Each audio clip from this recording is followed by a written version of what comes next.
Depuis le début du XXIe siècle, l'espace est redevenu un enjeu central des rivalités entre grandes puissances. Longtemps dominé par les États-Unis et la Russie, ce domaine stratégique connaît aujourd'hui une transformation importante avec l'émergence de nouveaux acteurs.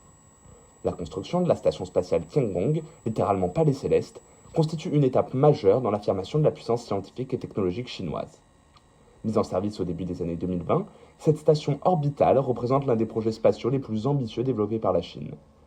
Officiellement destinée à la recherche scientifique, aux expérimentations en microgravité, elle représente également un instrument politique, diplomatique et géopolitique, révélateur des ambitions de Pékin dans la conquête spatiale et dans la recomposition des rapports de puissance à l'échelle internationale. Dès lors, une question se pose. Dans quelle mesure la station spatiale Tiangong peut-elle être considérée comme un outil d'affirmation de puissance et d'influence internationale pour la Chine? Nous verrons d'abord l'émergence du projet spatial chinois, avant de nous concentrer sur les nouveaux enjeux incarnés par ce projet, symbole de la volonté de conquérir l'espace. La station Tiangong est l'aboutissement de plusieurs décennies de développement du programme spatial chinois. Le point de départ de cette stratégie remonte à 1992, lorsque le gouvernement chinois lance le programme spatial habité national, souvent appelé Projet 921. L'objectif est clair, maîtriser les vols spatiaux habités, développer une station spatiale nationale et rivaliser à long terme avec les grandes puissances spatiales. La première étape consiste à envoyer un astronaute chinois dans l'espace. Cet objectif est atteint en 2003, lorsque la mission Shenzhou 5 permet à Yang Liwei de devenir le premier citoyen chinois à voyager dans l'espace. La Chine devient alors le troisième pays du monde capable d'envoyer un humain en orbite par ses propres moyens.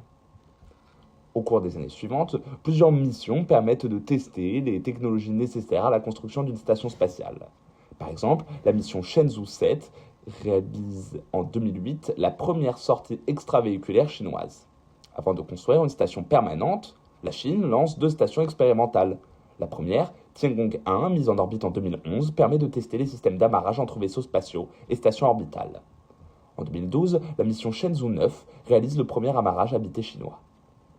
Une seconde station expérimentale, Tiangong 2, est lancée en 2016. Elle permet notamment de tester des séjours plus longs dans l'espace et d'effectuer des expériences scientifiques plus complexes.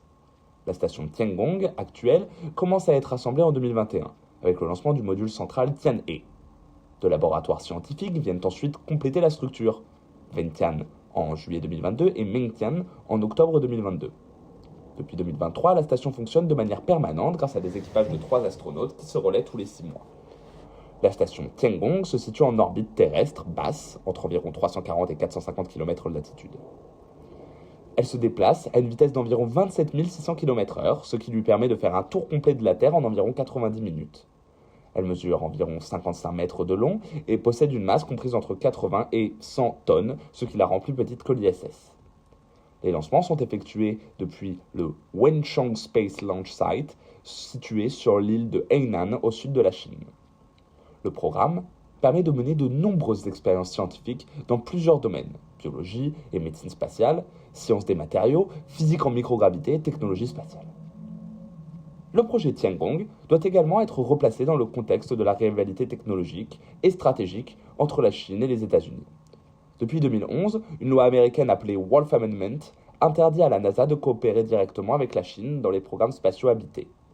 Cette situation a empêché la Chine de participer à l'ISS, qui constitue pourtant le principal projet de coopération spatiale internationale. Face à cette exclusion, la Chine a choisi de développer une station indépendante. Dès lors, ce projet contribue également à renforcer l'influence internationale de la Chine. Pékin propose en effet d'ouvrir certaines expériences scientifiques à des chercheurs étrangers, notamment dans le cadre de coopération avec l'ONU. Le programme spatial joue également un rôle important dans la politique intérieure chinoise. Pour le gouvernement, les succès spatiaux constituent un symbole de modernisation technologique et de puissance nationale. Le programme spatial contribue également au développement d'un vaste complexe scientifique et industriel, impliquant universités, centres de recherche et entreprises aérospatiales. Pour conclure, la station spatiale Tiangong ne se limite pas à un laboratoire scientifique. Elle constitue également un outil stratégique et symbolique majeur pour la Chine. En tant qu'infrastructure technologique avancée, symbole de prestige national et instrument de rivalité géopolitique, elle illustre parfaitement la manière dont l'espace est devenu un nouveau terrain de puissance et de compétition internationale. Néanmoins, la station Tiangong pourrait n'être qu'une étape. La Chine affiche désormais des ambitions encore plus grandes, notamment avec ses projets de base lunaire dans les prochaines décennies.